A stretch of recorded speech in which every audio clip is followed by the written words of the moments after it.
everything you want, but you can't have. Number one regret, no takebacks. The hole in your chest, that's payback. Payback, yeah, you better take that. You could call me selfish, you critical, I could take the blame. Just like I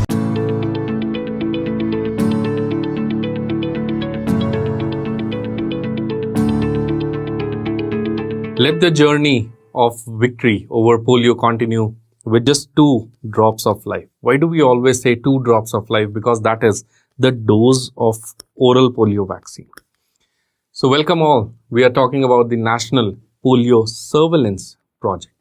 First MCQ, it's a project. Second MCQ, this is a surveillance. Why do you think it's a surveillance? If you watched the module on concept of disease and health, we talked about monitoring and surveillance. Monitoring is an ongoing activity just to keep the data with you so that you know what you're doing. Surveillance, on the other hand, is again an ongoing activity where you actually take the data and do the scrutiny of the data and do the feedbacks of the data, and you want to attain what you want to achieve in this particular session. So we have already made the journey of a polio-free India. We want to keep that polio-free India title with us. So that is why we say it's a National Polio Surveillance Project. We've already achieved, we want to achieve, and our next point of achievement is we want to maintain this achievement. So that is what is the National Polio Surveillance Project. So you all know there is a P1, there is a P2, and there are P3 strains of the wild polio virus. P1 strain is was causing the most epidemics. It was the most common. It caused the most epidemics across the globe. It stays for a longer time in environment. It usually stays in water for approximately 4 months.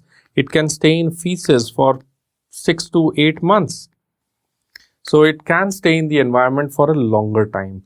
On the other hand, if you talk of P2, it is the easiest to go, and it was the first to go. The last case of P2 was found in 1999, and so it was the first case to go. Nothing very serious about P3. Let's have a couple of more MCQs about the OPV and the IPV. Although you have done quite a bit in detail in the Mission Indradhanush module, but I'm just going to give you a salient features over here from the public health point of view, from the NPSP program point of view. Oral polio vaccine, I think we all know, is oral. IPV is, I think we all know, is inactivated. It is injectable vaccine. Oral vaccine, it's a live vaccine. IPV is killed vaccine, inactivated. It's a killed vaccine. Oral polio vaccine is a Sabin strain and IPV is a Salk strain. OPV can be like trivalent. You can have P1, P2, P3. You can also be bivalent, that is P1 and P3. So OPV contains all 3 strains, P1, P2 and P3. But in India, we are giving a bivalent OPV which contains a P1 and P3. Whereas on the other hand, if you talk about IPV, it contains all 3 strains, P1, P2 and P3. OPV can be given in epidemics and IPV cannot be given, not useful in epidemics, right? OPV also causes, OPV is oral polio vaccine. It causes both the immunity production, that is the blood immunity, that is the humoral immunity, and it also causes the local immunity production. Whereas on the other hand, the IPV, if you talk, it causes only the blood immunity, that is the oral immunity production. This is a very brief about the OPV and the IPV. Now, 2 more things you need to know. That what about the vaccine efficacy? Vaccine efficacy. And you should also know about the antibody efficacy. See, there is a P1, there is a P2 and the P3 strain of the oral polio vaccine. In the oral polio vaccine, in the OPV, oral polio vaccine, the P2 strain has the maximum vaccine efficacy and it has the maximum intestinal uptake. Okay. These all points may sound like left and right things to you, but we will use them whenever we are required in the National Health Program. Then in case of IPV, which causes immediate antibody production, it is seen that the antibody production with P1 is roughly around 90%. With P2, it is 95%. With P3, it is only 70%. It is lowest, not maximum. It is lowest with P3 strain, with the IPVs. Are we okay with this? So if you understand this about the vaccine efficacies, the potential of the OPVs and the IPVs. So IPV will have very good protection against P1 and the P2, but P3 is kind of slow. And you also know that about the OPVs and the IPVs. Now, if you understand this, let us come to understanding of this frequently asked question. VDPV is due to, VDPV stands for vaccine derived polio virus. VAP, contact VAP or recipient VAP. VAPs are VAPP, vaccine associated paralytic poliomyelitis. So contact VAP is due to, recipient VAP is due to, VDPV is due to. Let us discuss a little bit more in detail about this. So now try to understand that, let us say there is a P1, there is a P2 and there is a P3. These are, let us say, the wild polio viruses. So now what Dr. Sabin did was, he took this wild polio strain and he attenuated that vaccine P1, the vaccine P2 and the vaccine P3, right? So now if we give the vaccine P strains, that is the Sabin strains, to a child, the vaccine will go into the body. It is kind of multiplying or replicating in the pharyngeal tissues. Then it goes into the intestine, it enters into pear patches. In the pear patches it multiplies, and then it multiplies and it kills the vaccine, kills the wild virus. Once it kills the wild virus, the child goes for stool. In the stool, what is going to happen? Will you have the wild virus or the vaccine virus? You're going to have the vaccine strain. And once this vaccine strain is there, the fly will sit on the stool.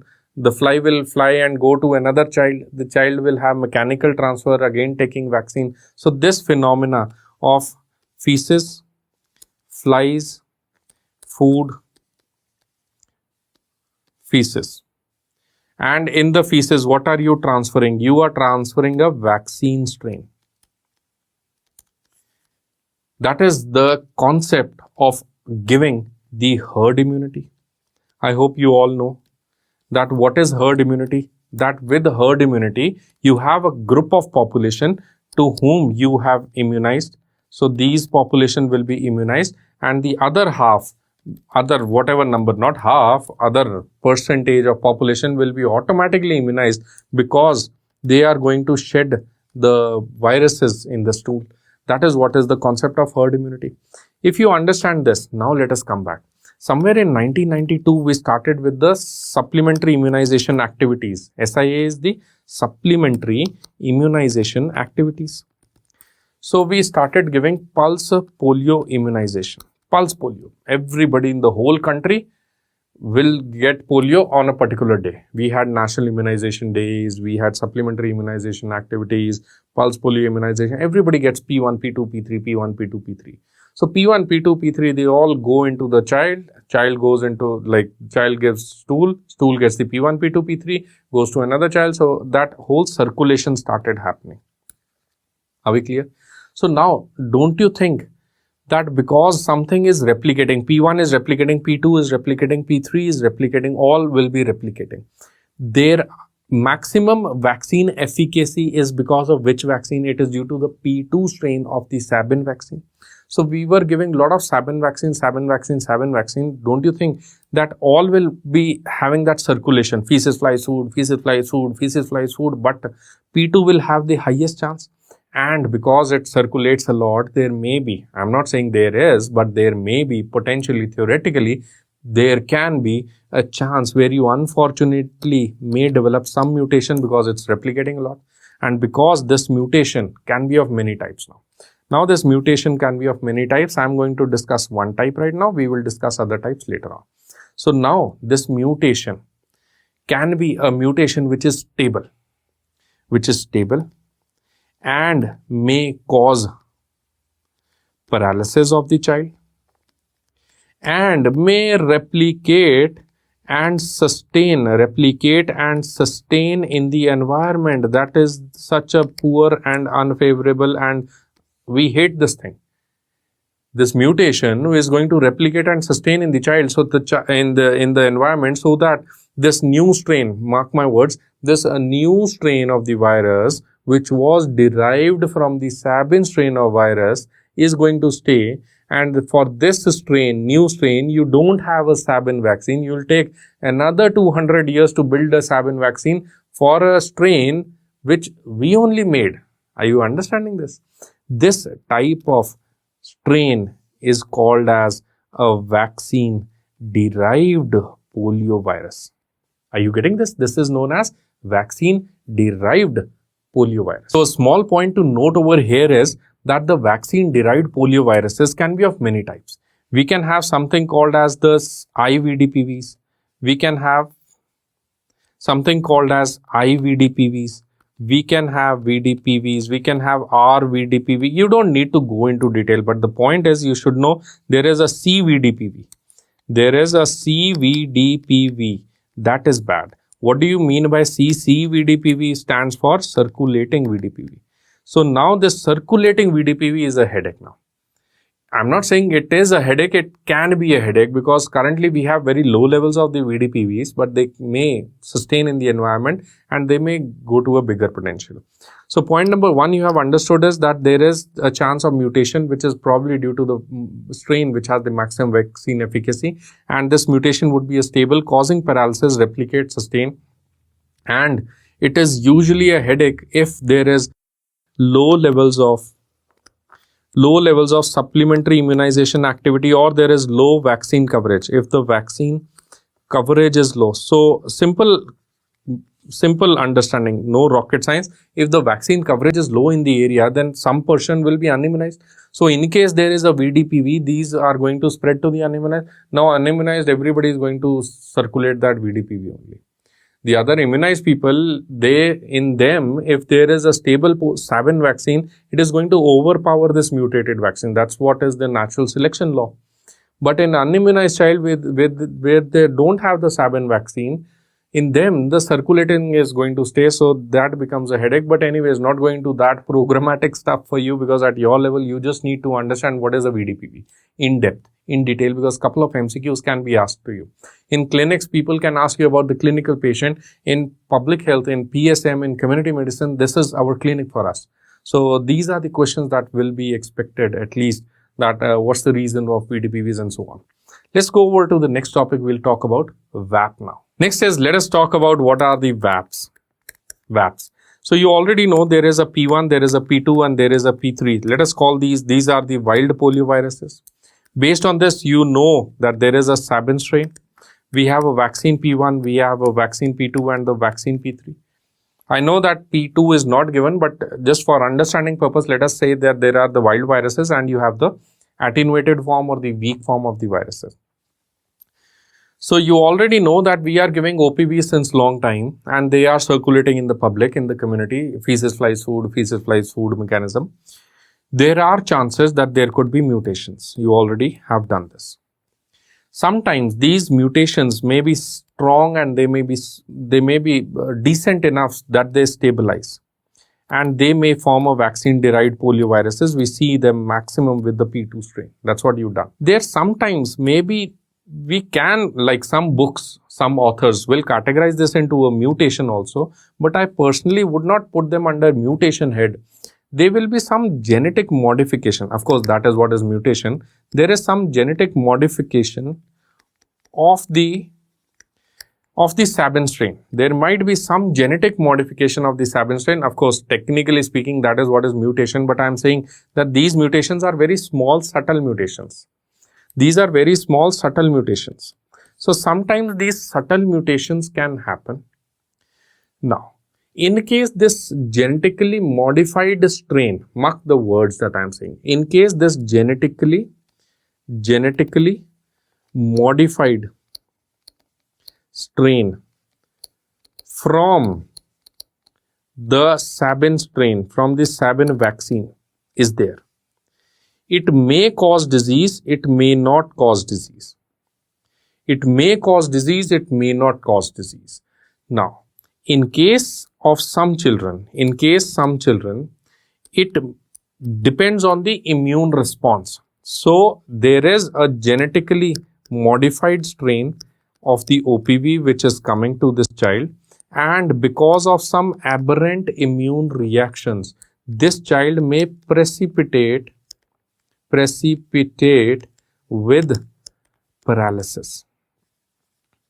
So that means, I'm not saying that this is a VDP, it's not a vaccine derived polio virus. See, I don't want to go into detail, but the mutation levels are there. So there are particular base pairs which we know of from the Sabin strain. So how did Sabin make the vaccine from the wild? So he took the wild virus, he kicked off some genes which caused pathogenesis, and whatever was left out was the Sabin strain. So now Sabin was like, the strain was attenuated, so we know how this looks like. There are sometimes more than 2 to 10% mutation which are stable, and these base pair mutations will cause a vaccine derived polio virus. But sometimes less than 2% mutations happen which are not technically classified into a new polio virus, and they are not even technically causing like an antigenic potential or an immunogenic potential. So they have varied kind of immunogenicity and pathogenicity, but they cannot be classified into a new polio virus. Are you getting it? So just remember that there are some subtle mutations, small mutations which may happen, and these in certain people may precipitate with paralysis. There is another type which can happen, that this child who got this modified OPV with subtle mutations, not categorically putting into a new polio virus, this child had again an immune reaction which caused formation of this genetically modified strain to stabilize, and in the feces they secreted these, and this goes to another child who was non-immune, and now this child is going to land up into paralysis. What did I say right now? I said two things. The first thing is that the child got OPV. This child who gets OPV is called as a recipient VAP. This is a recipient VAP. This is phenomena is a VAP. What is VAP? Vaccine associated paralytic. This is vaccine associated paralytic polio. It's a paralytic polio which is a vaccine associated. There were some mutations which do not categorize into a polio virus, but that mutation was capable enough that in case of aberrant immune reaction, it will precipitate into paralysis. Very important line I said. If you want, you can pause, rewind and listen again. But anyways, let's move forward. This is called as a VAP, vaccine associated paralytic polio. So what I have explained you in number 1 concept is what is a recipient VAP. What is a recipient VAP? This is called as a recipient VAP. They received the OPV. In certain situations, this child is going to develop paralysis, which was again a vaccine associated paralysis. This child got paralysis because in the feces, through the feces flies food mechanism, they got a virus which was a VAP type of virus, and this child did not have any paralysis. This child had decent immunocompetent status, that this child could overpower that paralysis. Many mechanisms, I'm not saying that we know everything. Many mechanisms we don't know, but what we know right now is that some children will develop paralysis, some children don't develop paralysis. But people who don't develop paralysis, they can any day in these tools give that VAPs to other child who's non-immunized. So that child, this type of phenomena is called as a contact VAP. This type of child is known as a contact VAP. Did you get it? So that means what you have done is 2 types of VAPs. VAPs is vaccine associated paralytic polio. So there are 2 types of VAPs which you have done. We can have a recipient VAP,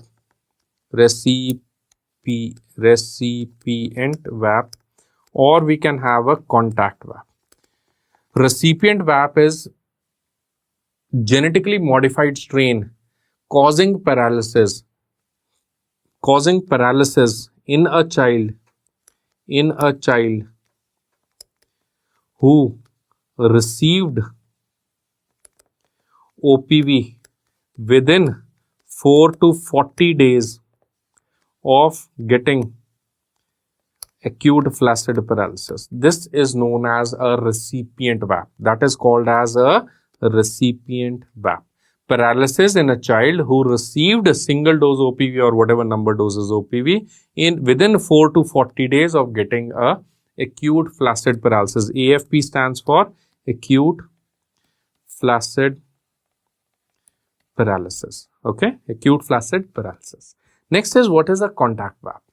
Next is what is a contact VAP. I know it must be kind of frustrating and tough for you, but anyways, keep on hanging with that. What is a contact VAP? Contact VAP is a person, it is an unvaccinated non-immune child. Unvaccinated non-immune child coming in contact of another child who is vaccine recipient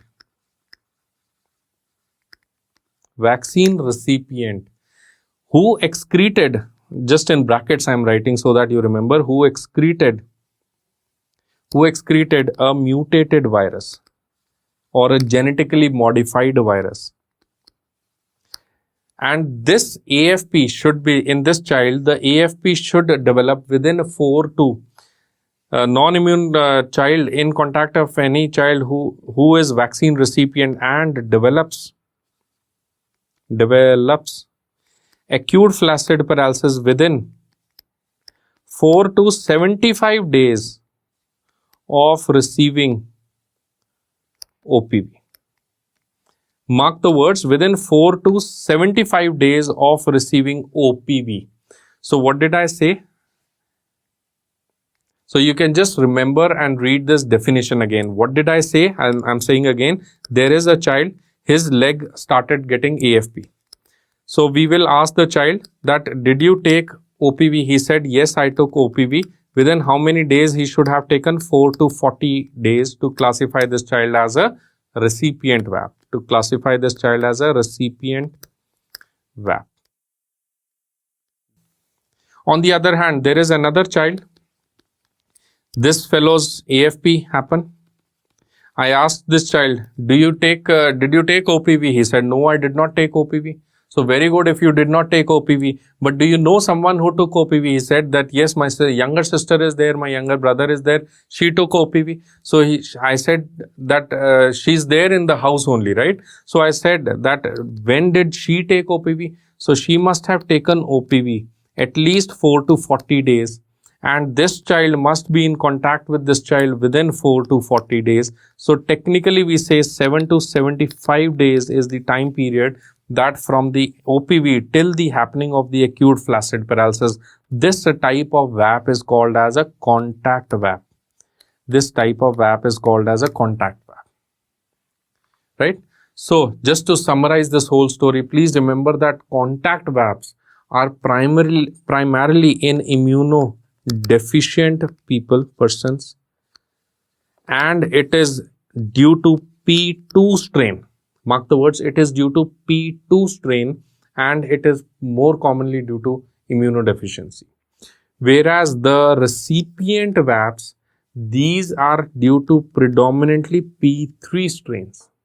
The recipient VAPs are due to P3, the contact VAPs are due to P2 strains, specifically talking in immunodeficient people or who are non-immunized and they are usually unvaccinated. All said and done, this VAP can be of two types. It could be a contact or a recipient VAP. All said and done, will they transmit from person to person? They usually do not transmit. Why do they happen? I agree the main mechanism is a mutated virus, but because of what? That mutated virus in an immunocompetent person, will it cause paralysis all the time? No. But VDPVs can cause paralysis all the time. So in a competent person, we usually say that the VAPs may or may not happen. We don't understand that. But what we know is it is primarily due to aberrant immune reactions with a genetically modified strain. with the genetically modified strain is what is a VAP. The recipient VAPs are predominantly P3 and the contact VAPs are predominantly P2, specifically talking in unimmunized child. Also, please remember that in developed countries, it may be associated by giving the OPVs first doses, by giving the first doses of OPV especially after IPV doses. So once we start with IPV, then there are some immune changes and then the child may develop paralysis in developing countries. Whereas in developing countries, it is usually due to subsequent doses of OPV. But the MCQ for you to remember is just this, that VDPVs are due to what and VAPs are due to what. If you understand this, now let us try and solve this. VDPVs are due to what? It is due to mutations. And VDPVs are due to what strain? P2 strain maximally. Contact VAP is due to what? Contact means that child and another child. So contact VAP is predominantly due to immunodeficient children with the P2 strain, with the oral polio vaccine P2 strain. The recipient VAP, that is the child who got the OPV. So a recipient VAP is usually due to aberrant immune reaction, specifically from, not specifically, like usually from the P3 strain. These aberrant immune reactions can happen with anyone, but predominantly it is seen more with the P3 strain. And please remember that contact VAPs and recipient VAPs, they don't transmit from person to person. They are predominantly due to immune reactions to a genetically modified strain. So finally, what's the understanding that you have taken? The take-home message is that you are giving P1, P2, P3. It's not safe or it's not required to giving on P1, P2, P3 all the time. Let us say you become the director of WHO. I come up with this problem to you that, sir, madam, there are so many recipient VAPs, there are so many contact VAPs, there are so many VDPVs, what to do? So you say that you better stop giving OPVs. This phenomena is what is end game strategy. So you take P1, P2, P3, you pull back the P2. Why pulling back the P2 only? Because P2 causes maximum VDPVs. It also causes some of the contact VAPs. So we stop giving OPV2. Once you stop giving OPV2, there might be chances of getting VDPVs or VAPs due to other strains, but you need to cover them with IPV. Slowly, we will also pull back maybe P3 and P1, then IPV comes in place. So this sequential pulling back of OPVs, because they are not safe to be given all the time, and installing IPVs in place is what is called as a end game strategy. So what is the take home message? The take home message is, what is end game strategy? End game strategy under the national polio program, under the global polio program, is sequential pulling back of the, you pull back the OPVs, and you start giving the IPVs in place. This phenomena is called as end game strategy, phasing out of OPVs. That's the reason probably you must be knowing that in India we are giving a bivalent OPV. Why don't we give a trivalent? Because under the global system we stopped giving the P2 strain because of the concern of the contact VAPs and the VDPVs. I hope you understand this now. So when did we shift from the trivalent to the bivalent? We shifted on 25th of April 2016. This 25th of April 2016 is called as the National Switch Day. It is called as the National Switch Day. So there are a couple of dates for you to remember. Please remember the last case in India was in 2011, January. Name was Ruksara from West Bengal. That is the last case of poliomyelitis in India, and subsequently on 27th of March 2014, India has been declared as a polio-free country. India is a polio-free country, and this all happened due to the polio things which were going on since long time. Now, let us talk about the National Polio Surveillance Project, or what are the surveillance indicators. Next, we come over to is what is the National Polio Surveillance Project. So what is the surveillance we are doing? Under this program or this project, we are doing the surveillance of AFP. So let's talk about the AFP surveillance. Under the AFP surveillance, we are doing this AFP surveillance by whom? Who's the in charge of this? First MCQ. The in charge of this is a surveillance medical officer. These are special posts for the National Polio Program in areas where they don't have the SMO. SMO stands for Surveillance Medical Officer, not the senior ones. The SMO stands for Surveillance Medical Officer in the states or in the cities, not the states, the cities where there is no post of SMO fulfilled. The DIO has to take the operations. DIO stands for District Immunization Officer. These are the District Immunization Officers. So point number 2, whenever a case of AFP is reported, it should be put under investigation within 48 hours. Within 48 hours, it has to be put under investigation. What do you mean by put under investigation? We have to start collecting the stools if this was a polio suspect. If this is a polio probable case or a polio suspect. When would you so if it is not polio probable, of course you are the DIO or the SMO, they are trained and they are going to ask that what is happening, when did it happen, how did it happen. If it looks like it's not a polio probable case, then it is out of the game. If it is a polio probable, now the investigation would start. So what are the scenarios where not probable can happen? Please remember, in case it is a traumatic acute flaccid paralysis or in case of obvious electrolyte disturbances. Electrolyte disturbances or traumatic causes, it will not be polio probable. In case it is a polio probable, so now we are going to collect the stool. So you collect the stool sample, right? And then you are going to decide based on the culture report or on the sample assessment that what happened with the case. So for that time, you need to remember that for this time, after AFP reporting, after collection of stools, we are given as 10 weeks time. So within 10 weeks, this case of the polio probable case has to be put under polio confirmed case,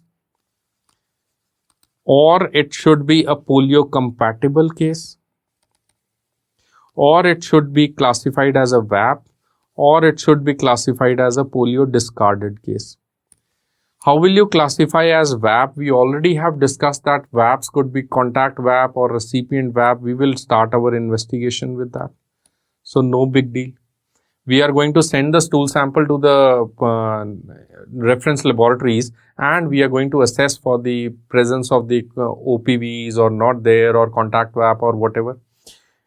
When will you classify as compatible the case of polio? We are going to put this as case as compatible polio if there is death of child within 60 days, or in case only one sample, only one stool sample was available.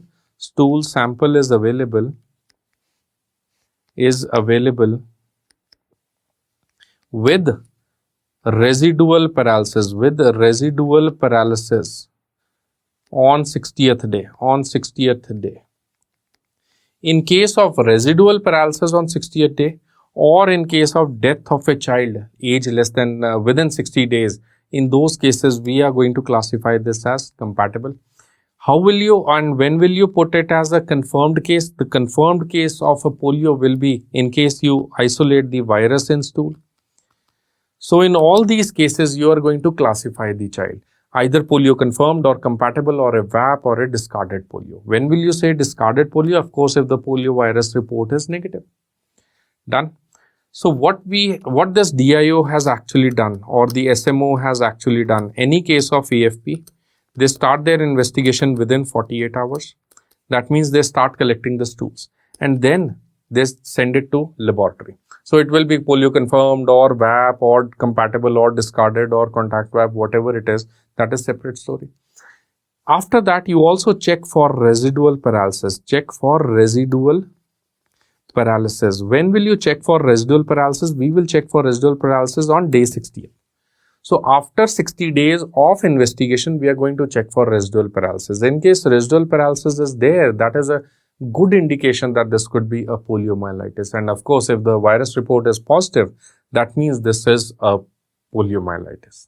Are we getting it?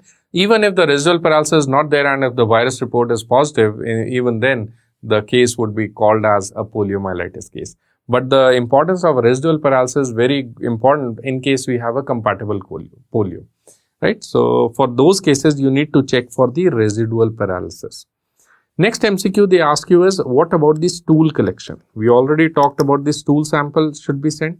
So how many stool samples should be sent? The stool samples should be sent as 1 and 2. The time difference between them is important and how much is important.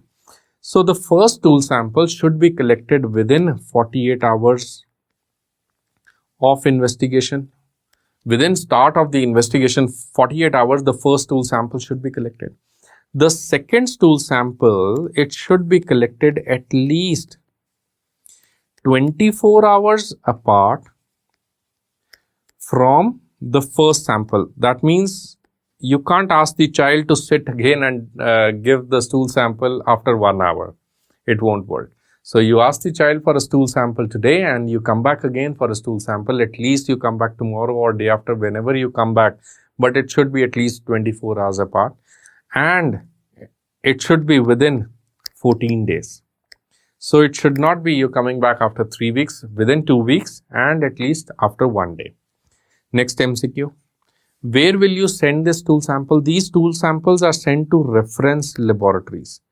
So MCQ over here, which is the Apex reference laboratory? The Apex reference laboratory in India, the Apex reference laboratory in India is the National Institute of Virology, NIV. Where is it located? It's in Pune. Pune is in Maharashtra. Next is, you should also know that the main, in case we have all the polio cases, these are also, the surveillance activity also happens by the International Reference Laboratory. Where do we have as the International Reference Laboratory? The International Reference Laboratory is in the WHO office in Geneva, Switzerland. In Geneva, Switzerland, we have the International Reference Laboratory. Otherwise, you talk about the National Reference Laboratory, you need to remember it. It is in NIV Pune. Please remember, I would like to reinforce this point. Already we have done this couple of times in many modules, that poliomyelitis is under international health regulations. There are only few diseases under the international health regulation. This is not international surveillance. This is international health regulations that in case there are cases, they have to be mandatory notified and to the WHO, and WHO can take preventive actions based on international travel, stopping of trade, stopping of flights, and so many things can happen. Which are the diseases under international health regulations? CYPIP. Cholera, yellow fever, plague, polio, influenza. Influenza includes SARS, it includes COVID infections. So polio is under the international health regulation system. So that's all about the stool samples. The next topic that you need to do is, what are the monitoring and evaluation indicators of the AFP surveillance program? AFP surveillance program. The monitoring evaluation indicators, the first indicator is the AFP reporting rate. What do you mean by the AFP reporting rate? It is number of AFPs which have been reported. The technically correct answer for number of AFPs which should be reported to the Government of India is, we should always have more than one case of AFP reported per lakh population per year. So if you live in a city with 20 lakh population, at least you should have 20 cases. You would come up and say, sir, polio is already off from the world, from the country. Why are you saying that we need still AFP cases of more than one per lakh? Because AFP can also happen due to Guillain-Barré syndrome. It can also happen due to transverse myelitis. It can also happen due to traumatic neuritis. It can also happen due to enterovirus, number 71, 72. It can also happen due to poliomyelitis. There are so many causes of getting an AFP. If you are not getting any AFP, that means what? You're not doing your job. That means the surveillance medical officer is just sitting out. So the AFP reporting rate should be minimum 1 per lakh. Second is the stool adequacy rate. What do you mean by the stool adequacy rate? So the stool should be adequate in terms of the quality and in terms of the quantity. In terms of the quality and the quantity. What should be the quality? Quality means that the stool, not about the consistency or something like that. It's all about the quality. That means there should be a temperature maintenance.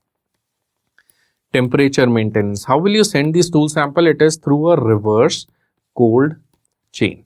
What is the temperature in a reverse cold chain? It is 2 to 8 degrees. Mind you, there is a cold chain for the transport of the vaccines from the manufacturer to the user. There is a reverse cold chain which is transportation of the stool from the person to the reference laboratory. There is a warm chain where you have the baby coming out, warm chain, cover the baby, weigh the baby and give it back to the mother. That is called as a warm chain, right? So we don't have anything called as a reverse warm chain. We have a cold chain, reverse cold chain and a warm chain. Next is, what is a quantitative analysis of the stool? The quantity should be good. It should be more than 8 grams or it should be at least a thumb size. So the stool adequacy, the guideline is it should be more than 80%. The guideline for stool adequacy is more than 80%.